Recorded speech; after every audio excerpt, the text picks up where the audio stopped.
इसके कन्वीनर बाबू सिंह कुशवाहा साहब है। और हमने ये तय किया जिसमें और अति पिछड़ा समाज के 3-4 सियासी पार्टी है। हमने तय किया कि उत्तर प्रदेश की जनता अगर हमको सत्ता से नवाजती है तो इंशाअल्लाह ताला बाबू सिंह कुशवाहा साहब उत्तर प्रदेश के मुख्यमंत्री बनेंगे। हमने ये भी फैसला किया कि जब सत्ता और इख्तियार मिलेगा तो हम 3 डिप्टी चीफ मिनिस्टर बनाएंगे, जिसमें अल्पसंख्यक समाज से मुसलमान रहेगा और 2 पिछड़ा समाज के अति पिछड़ा समाज के लोग रहेंगे। ये इसलिए कि हम सामाजिक न्याय हमारे लिए सिर्फ अल्फाज या नारा नहीं है, सामाजिक न्याय हमारे लिए एक बहुत बड़ी चीज है। और जब तक उसको अमली जामिनामा नहीं पहनाएंगे सामाजिक न्याय सिर्फ एक नारा बनकर रह जाएगा। तीसरी बात मैं आपको बताने आया हूं कि हमारे लिए राजनीति कोई तिजारत का मसला नहीं है। हमारे लिए राजनीति कोई दौलत कमाने का मकसद नहीं है।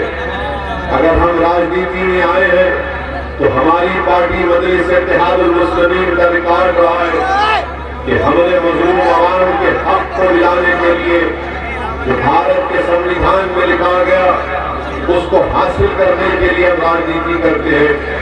अगर हम राजनीति करते हैं तो हम कमजोरों को उनका मुकाम दिलाने के लिए करते हैं।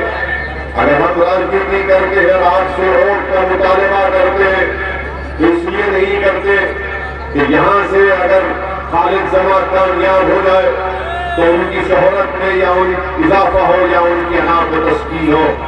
अगर मैं आपसे इस विधानसभा में आकर आपसे अपील कर रहा हूँ कि हमारे उम्मीदवार प्रत्याशी को कामयाब करो, इसलिए नहीं कि खालिद जमा इनफरादी तौर पर जाती तौर पर ताकतवर हो जाए, बल्कि इसलिए कि आपको ताकत मिले, आपकी आवाज मिले, आपका एक नेता जमीन से उठकर उत्तर प्रदेश की विधानसभा में जब जाएगा तो सही मानों में आपका नुमाइंदा रहेगा।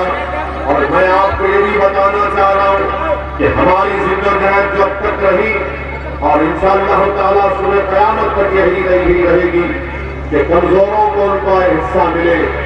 मजलिस की लड़ाई उत्तर प्रदेश के विधानसभा में हिस्सेदारी की लड़ाई है और आप जानते कि आपको सिर्फ इस्तेमाल किया गया डराकर वोट बैंक के तौर पर, और जब वोट ले लिए तो यहाँ के मसले मसाइल को लोग भूल जाते हैं। आज विधानसभा के गांव में जाइए, वहाँ पर आपको रोड नजर नहीं आएगी। मेरे अजीज दोस्तों और बुजुर्गों, आप इस विधानसभा में जानते हैं कि कोई गवर्नमेंट का कॉलेज नहीं है, न लड़कियों के लिए है, न महिलाओं के लिए है, न लड़कों के लिए है।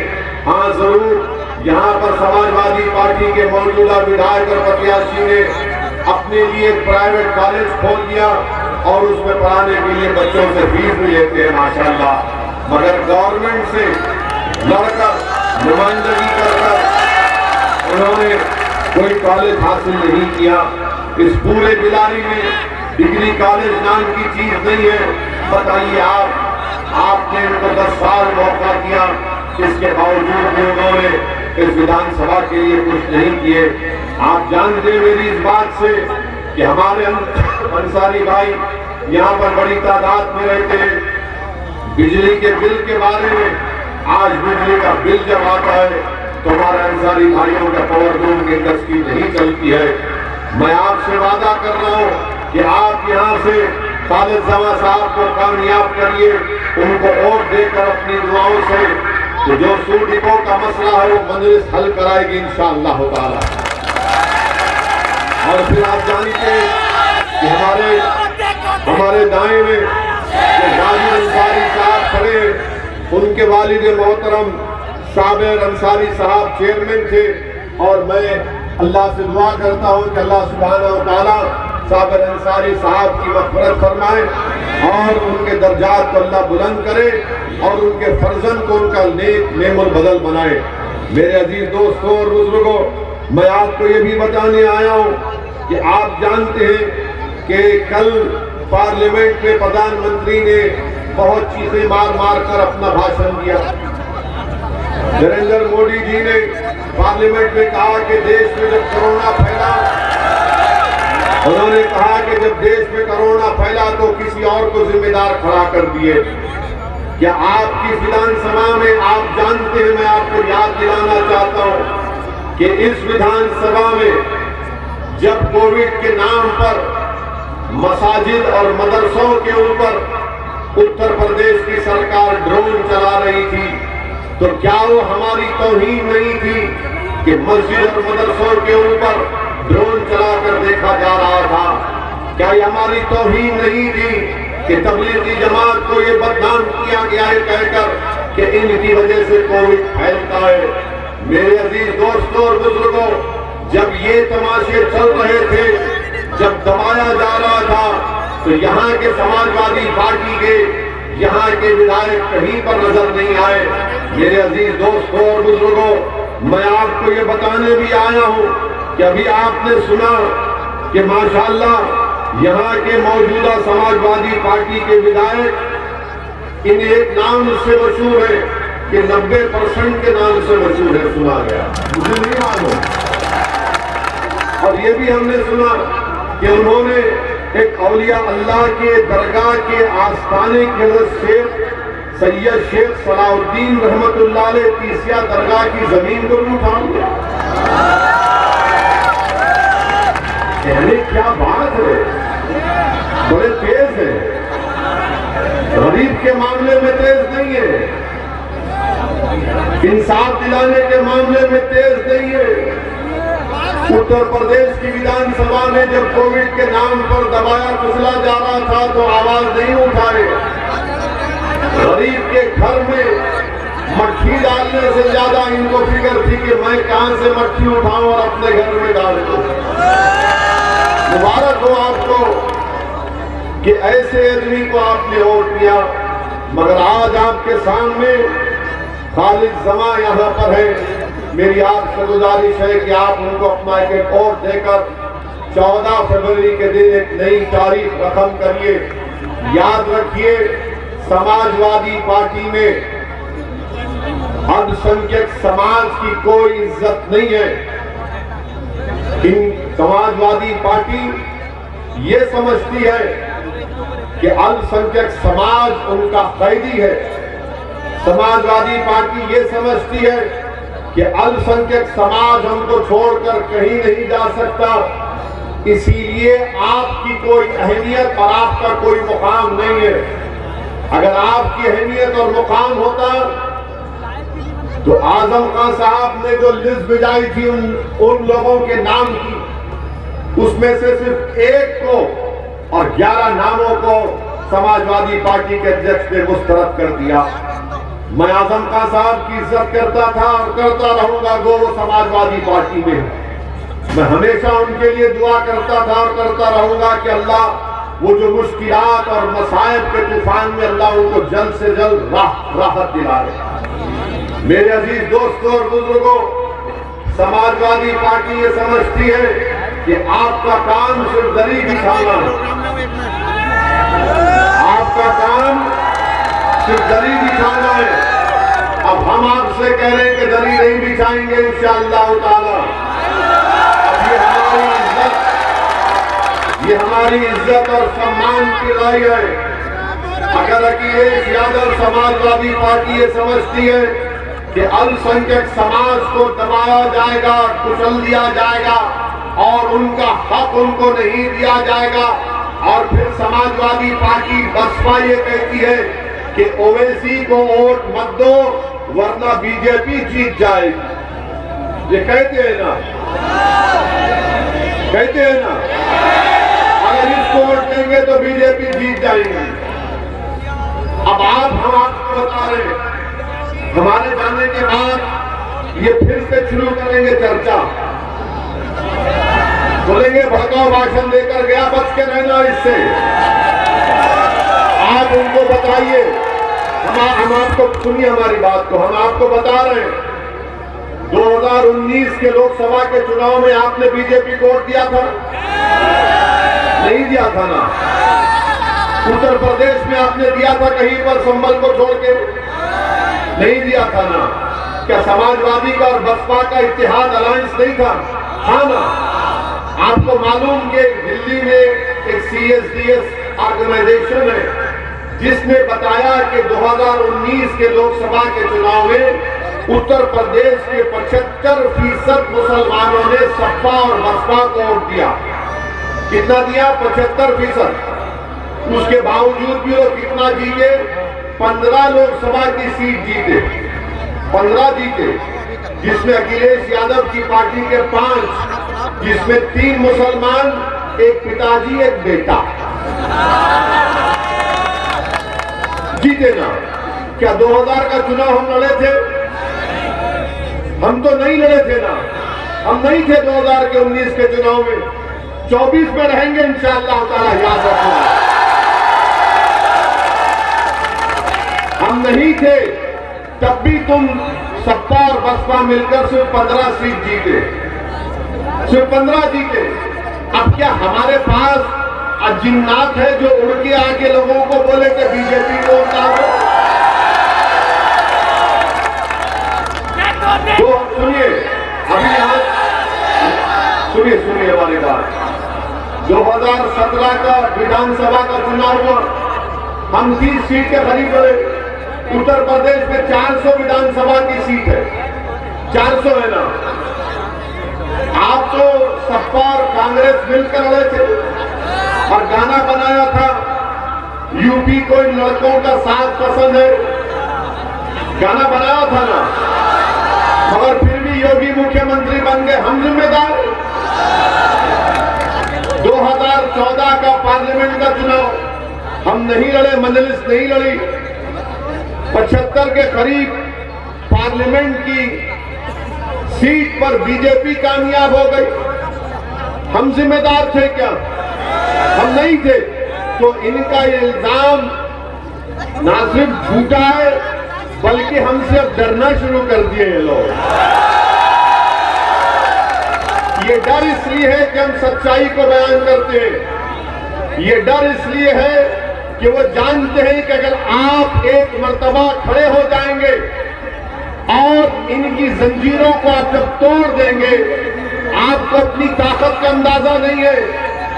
आपको अपनी ताकत का अंदाजा उसी वक्त होगा जब यहां से आप मजलिस के प्रत्याशी खालिद जमा को कामयाब करेंगे, यहां से विधायक बनाएंगे। अब समाजवादी पार्टी बसपा के लोग ये भी कहेंगे, अरे इस चुनाव में मजलिस के अगर 8-10 जीत जाते हैं तो क्या होगा? 8-10 अगर जीत गए तो उत्तर प्रदेश की विधानसभा के इंशाअल्लाह दरो दीवार को मजलिस के लोग हिला हिला कर रख देंगे। गूंगे बनकर नहीं बैठेंगे, गूंगे बहरे और अंधे बनकर नहीं बैठेंगे, गुलामी नहीं करेंगे, भीख नहीं मांगेंगे, अपने हक के लिए आवाज उठाएंगे। उत्तर प्रदेश की विधानसभा में गरीब और मजलूम के इंसाफ। और जो लोग आपको बोलेंगे अरे ये क्या कर लेंगे, 8-10 जीत गए, सत्ता में आते हैं क्या? क्या जब ये मौजूदा विधायक पहली मर्तबा विधायक बने, क्या सरकार नहीं थी समाजवादी की? थी ना। कौन से आसमान से तो तारे तोड़कर ला कर दिए? कौन से आसमान से तारे तोड़कर ला कर दिए? अब जो लोग बोलेंगे आपसे कि 8-10 जीत गए तो क्या होगा, मैं उनको जवाब दे रहा हूं। भारत की लोकसभा में जो हमारी देश की सबसे बड़ी पंचायत है, 540 पार्लियामेंट के मेंबर्स में 2 दीवाने जब असदुद्दीन अवैसी, इम्तियाज जलील खड़े हो जाते भाषण देने के लिए, हम सिर्फ 5 मिनट बात करते। 5 मिनट में 300 बीजेपी के एमपी खड़े होकर बोलते तू बैठ जा, तू बैठ जा, तू बैठ जा।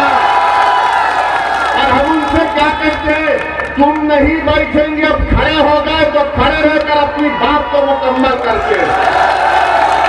ये मिजाज आपको पैदा करना है, ये मिजाज आपको पैदा करना है।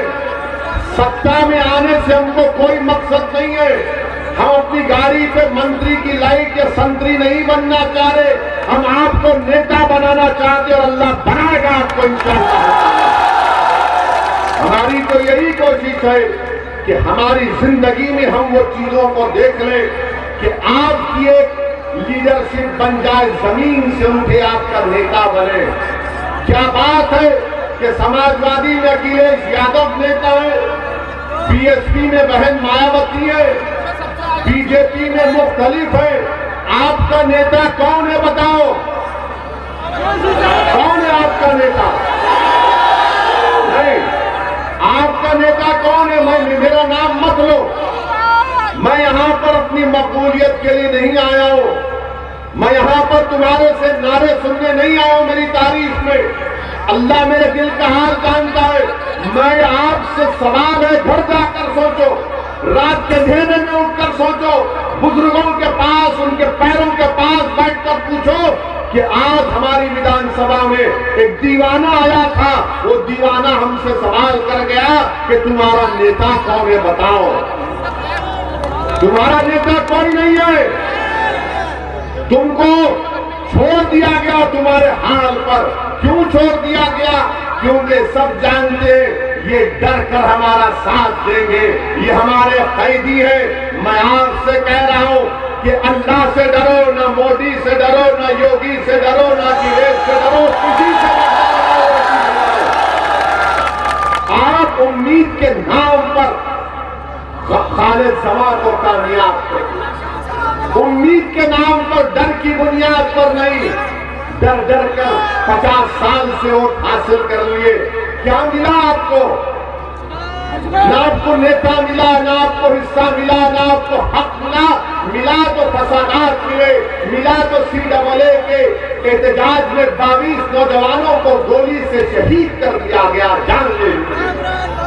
बताओ, अगर आप अब नहीं उठेंगे तो कब उठेंगे? कौन तुम्हारी आवाज को पहचानेगा?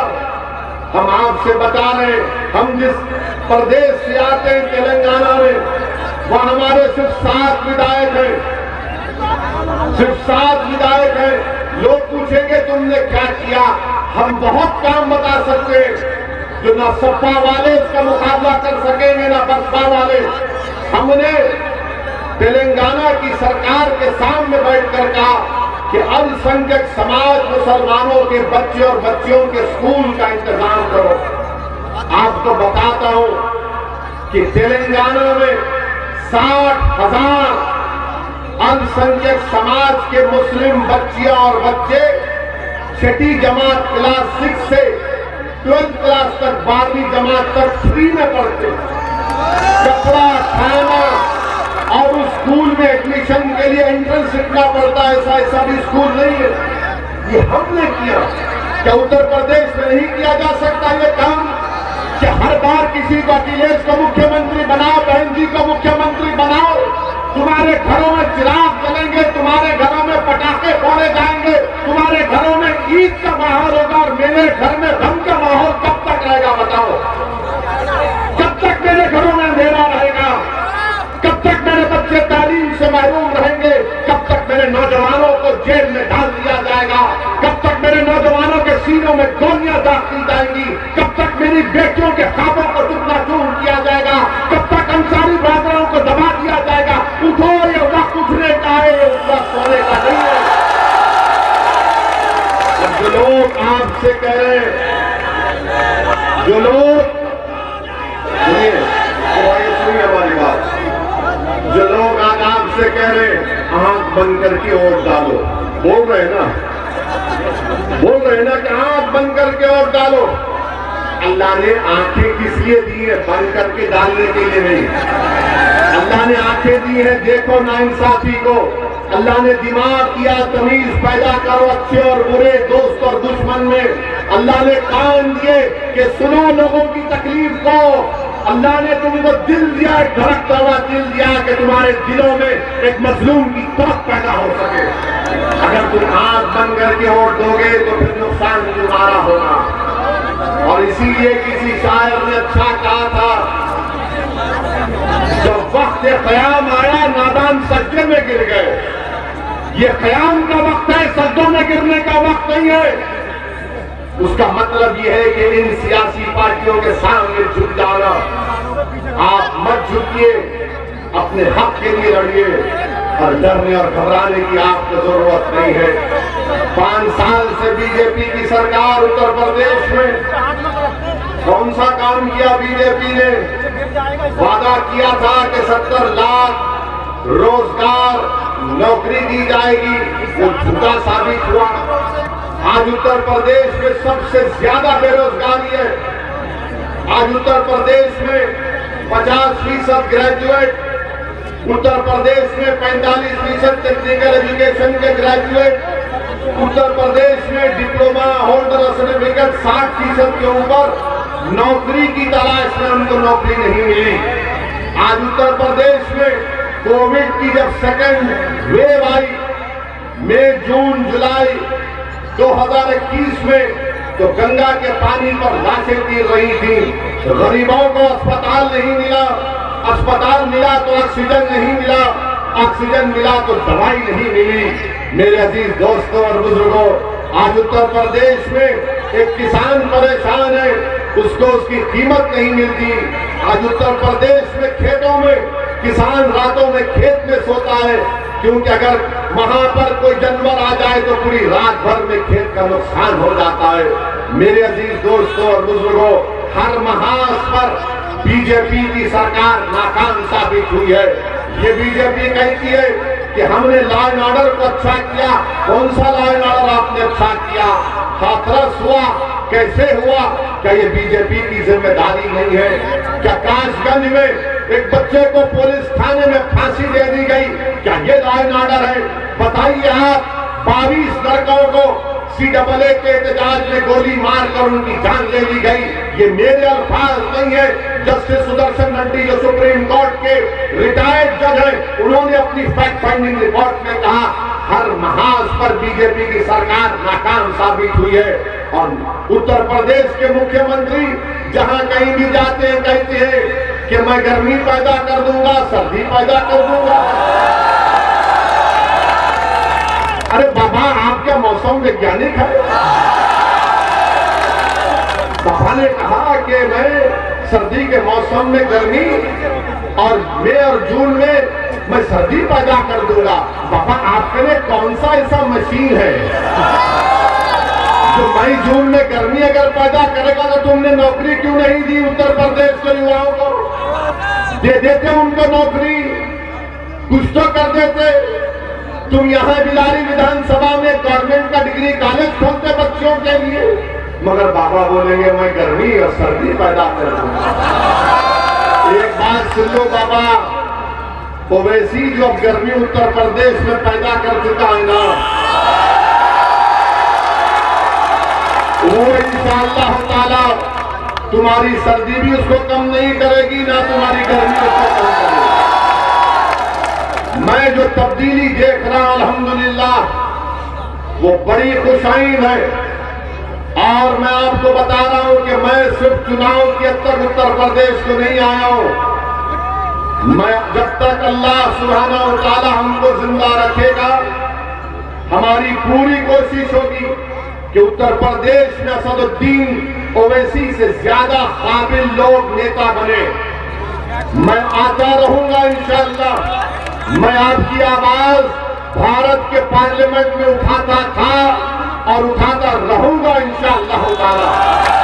ये मैं आपसे वादा कर रहा हूं। मेरा वादा इंशाअल्लाह ताला रब्बे करीम उसको पूरा करेगा। मैं आपसे सिर्फ यही अपील करने आया हूं कि आप डर की बुनियाद पर वोट मत दीजिए, उम्मीद की बुनियाद पर वोट दीजिए। जब मैं उत्तर प्रदेश के मुख्तलिफ मुकामात को जाता हूं, और खास तौर से जहां पर दलित और अल्पसंख्यक समाज की आबादियां हैं, बड़ी तकलीफ होती है कि वहां पर न रोड है, न वहां पर नाली है, न वहां पर सफाई का कोई मौसर इंतजाम है। मेरे अजीज दोस्तों और बुजुर्गों, ये आपने जो फैसला ले लिया आंख बंद करके वोट डालने का, इसका फायदा उठा रहे हैं, इसका फायदा उठा रहे हैं। अगर आप में एक शऊर बेदार हो जाएगा कि हमारे मसाइल ये भी है, बीजेपी को रोकना जरूरी है। हम भी कह रहे हैं कि हमारा मकसद ये है कि दोबारा उत्तर प्रदेश में बीजेपी की सरकार ना बने, मगर इसका ये मतलब तो नहीं है कि आप डर डर कर वोट दें। आप डर डर कर वोट देंगे तो हासिल क्या होगा आपको? बीजेपी को रोकने की जिम्मेदारी क्या समाजवादी की नहीं है? क्या बसपा की नहीं है? क्या कांग्रेस की नहीं है? जिम्मेदारी किसकी हो जाती? आपकी हो जाती। क्या हम इन पार्टियों के घर के गुलाम हैं, नौकर हैं कि हम जब चुनाव आता है, जब कभी चुनाव आता तो ये लोग आके आपसे कहते हैं, अरे बेटा जिंदगी और मौत का मामला कहते हैं ना।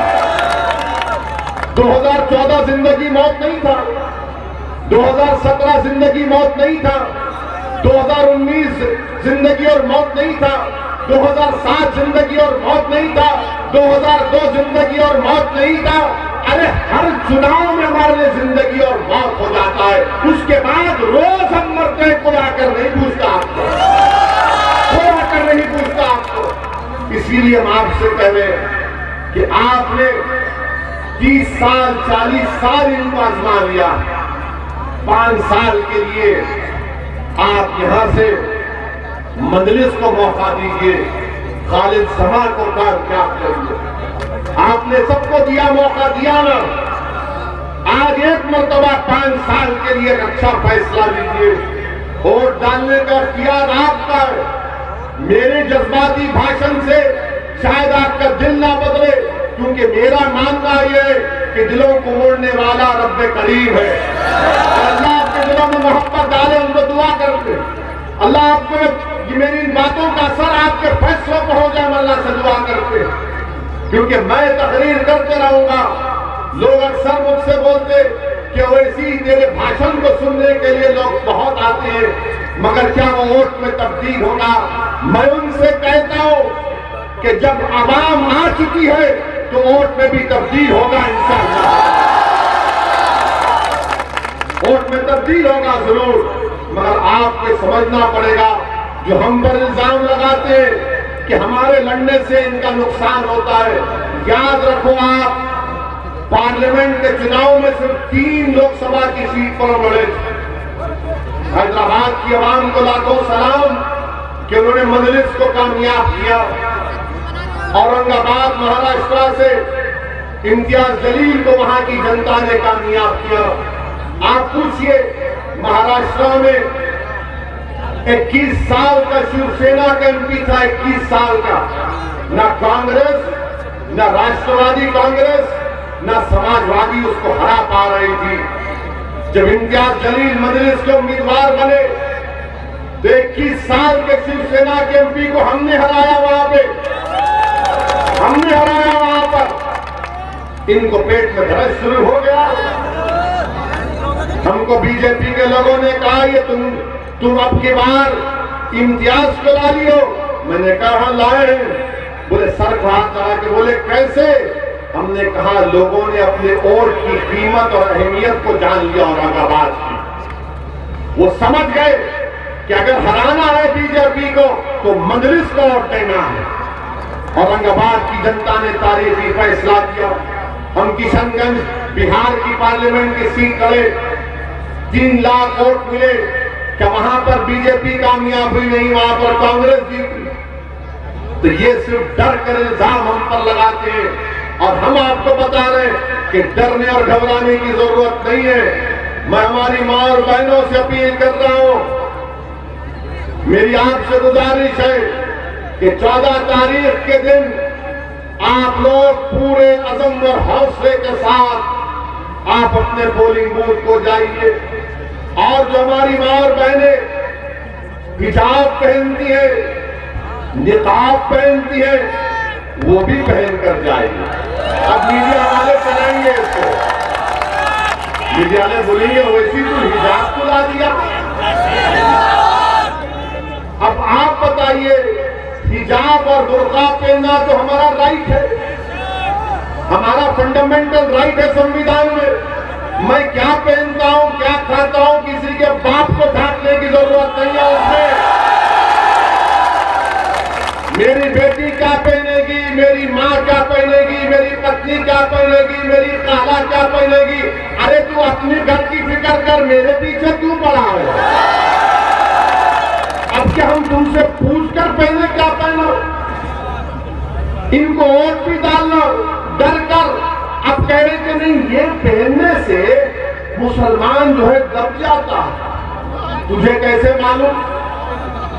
जो हमारा हाल है, हमारे घर में भी बुर्का होता, मगर जब हम घर में जाते भड़काऊ भाषण नहीं दे सकते, हम डर के बैठना पड़ता हमको। हमारे समझे ना, आपका भी हाल होगा है ना? मुस्कुराओ जरा ताकि तस्दीक हो जाए। हाँ, ये लोग बोलते दबाते, अरे हमको उल्टा दबाते हैं भाई। मगर ये लोग बोलेंगे क्या तुम हिजाब। अब हम कल बोले एक भाषण में, हम एक भाषण में बोले, उस बच्ची का जिक्र किए। आप बताओ उस बच्ची ने जुर्रत का मुजाहरा किया नहीं किया? क्या अगर यहाँ पर कोई बाप है और कोई माँ है तो क्या आपका सीना चौड़ा नहीं हुआ कि उसने हिम्मत से काम किया? हुआ नहीं हुआ? आपको खुशी हुई नहीं हुई? अगर हुई तो हाथ उठाओ, उठाओ, छत पे भी खड़े हाथ उठाओ। अरे क्यों, समाजवादी के तो नहीं है ना, उठाओ हाथ। अब मीडिया बोलती तुम खामखा इसको उत्तर प्रदेश में आती हो। अबे दाढ़ी मेरी, टोपी मेरी, बुर्का मेरा, तुझे क्या करना है उससे? अच्छा, अब हमको मीडिया वाले ने सवाल किया कि पाकिस्तान बोल रहा उस बारे में, क्या बोलेंगे? मैंने कहा पाकिस्तान भाड़ में जाए, भाड़ में जाए ना, हमको पाकिस्तान से क्या करना है? अखिलेश से पूछो जिन्ना का नाम तो बोल दिए, हम तो नहीं दिए। पाकिस्तान भाड़ में जाए, बोले पाकिस्तान ने कहा, हमने कहा पाकिस्तान से हम बताना चाह रहे हैं कि मलाला पर हमला पाकिस्तान में हुआ था, मलाला वहां से नहीं पड़ी तो उसको बरतानिया जाना पड़ा। ये हमारी बच्चियां यहाँ पर रहेंगी, इज्जत से रहेंगी और पढ़ेंगी और लेकर आगे बढ़ेंगी।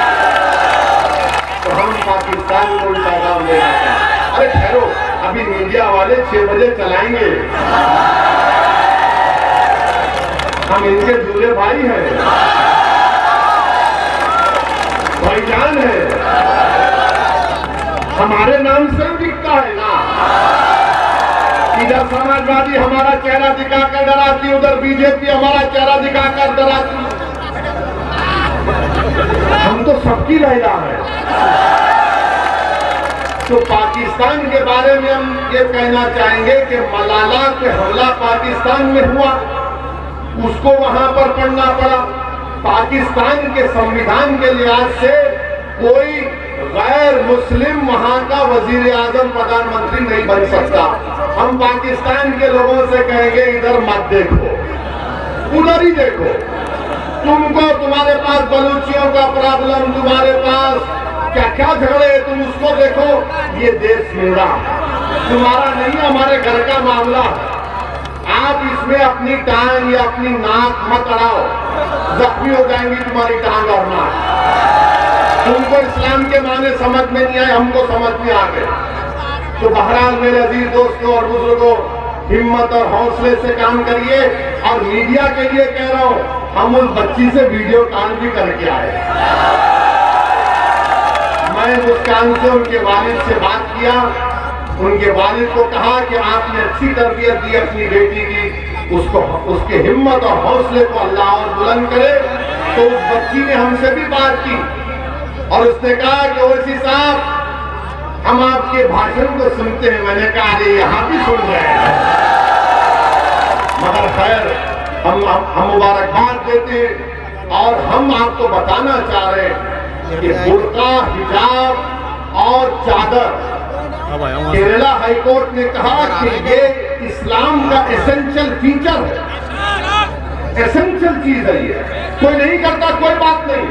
और हमारा मानना यह है कि जब भारत के पार्लियामेंट में दाढ़ी और टोपी के साथ बीजेपी और नरेंद्र मोदी पर तनकीद कर सकते हैं, तो ये बच्ची हिजाब पहनकर जा रही है तो क्यों रोक रहे हैं? पढ़ने दीजिए, काबिल बनने दीजिए, बल्कि अपनी बेटियों को खूब पढ़ावा, उनको डॉक्टर बनाइए, इंजीनियर बनाइए, कलेक्टर बनाइए, डीएम बनाइए, एसडीएम बनाइए। हमारा मकसद तो यही है कि भारत में जब तक भारत की महिलाओं की सुरक्षा नहीं होगी, जब तक भारत के महिलाओं को तरक्की के मौके नहीं मिलेंगे, भारत सुपर पावर नहीं बन सकता। सुपर पावर बनना है तो महिलाओं को उनका जायज मुकाम मिलना जरूरी है। अरे आप मुझसे कहते हैं जेड कैटेगरी ले लो, जेड कैटेगरी ले लो, तुम्हारी जान को खतरा है, तुमको हत्या करने के लिए लोग 4-4 गोलियां चलाए, तो हमने पार्लियामेंट में खड़े होकर कहा कि ओवैसी को जेड कैटेगरी सिक्योरिटी नहीं चाहिए, मुझे एक कैटेगरी का शहरी बनाओ कि हम सब बराबर हो जाए। और जब एक बच्ची को 15-20 गुंडे घेर लेते तो ओवैसी को सिक्योरिटी मिली तो क्या फायदा? अगर मुस्कान को खतरा है तो सबको भी खतरा है। हम सबको सुरक्षा मिलनी चाहिए, चाहे किसी समाज के हो, किसी मजहब के हो, जनता को सुरक्षा मिलना चाहिए, पॉलिटिशियन नेता को नहीं। आजकल नेता लोग फैशन बना लिए कि 4-4 लोग बंदूक लेके और लोग देख के बोलते जा रहा है नेता, क्यों बोलते हो? कुछ काम का नहीं है। हमारी जान की हिफाजत जब होगी जब आपकी जान की हिफाजत होगी। हमारा घर आबाद रहेगा जब तुम्हारा घर आबाद रहेगा। हमारी बेटी खुशी उस वक्त खुश होगी जब तुम्हारी बेटियां खुश होंगी। ये हमारी काम है, ये हमारी जिद्दोजहद, ये हमारी सोच है। इसलिए हम आपसे अपील कर रहे कि 14 तारीख के दिन बिना खौफ और पूरे इत्तेमाद के साथ आप पतंग के निशान पर बटन दबाकर अपने इत्तेहाद को और हिस्सेदारी की लड़ाई में आप अपना रोल अदा करिए और हमारे लिए दुआ करिए। हमारे लिए दुआ करिए कि हमारा खातिमा ईमान पर हो और जब हमारे लबों से रूह निकली जाए तो कलमा हमको नसीब हो। मैं मौत से नहीं डरता हूं क्योंकि मेरी माँ और मेरे बाप ने मुझे सिखा दिया कि डरो जब मौत के बाद हिसाब किताब होगा। और मैंने वादा कर रहा हूं आपके सामने कि मैं अपने मां को असर के मैदान में शर्मिंदा नहीं करूंगा इंशाअल्लाह होगा। अब दुआ करो कि अल्लाह हमको और अल्लाह हमारी जबान में और तासीर दे, अल्लाह हमारे मकसद में हमको कामयाब करे। मेरा मकसद मेरे लिए नहीं है मजलूमों को इत्तेहाद, मजलूमों को ताकत देना, मजलूमों को इंसाफ मिलना, ये मेरी कोशिश है। मैं आपसे अपील कर सकता हूं, मैं गुजारिश कर सकता हूं कि आप हमारे इस मकसद में, हमारे सियासी सफर में हमारा साथ दीजिए। पतंग के निशान पर बटन दबाकर अपने इत्तेहाद को मजबूत करिए। अस्सलाम वालेकुम व रहमतुल्लाहि व बरकातहू।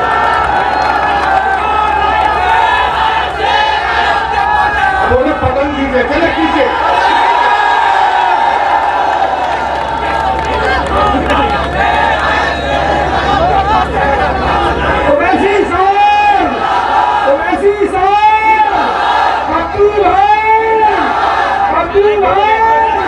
बहुत शुक्रिया साहब, आप लोगों का बहुत बहुत शुक्रिया।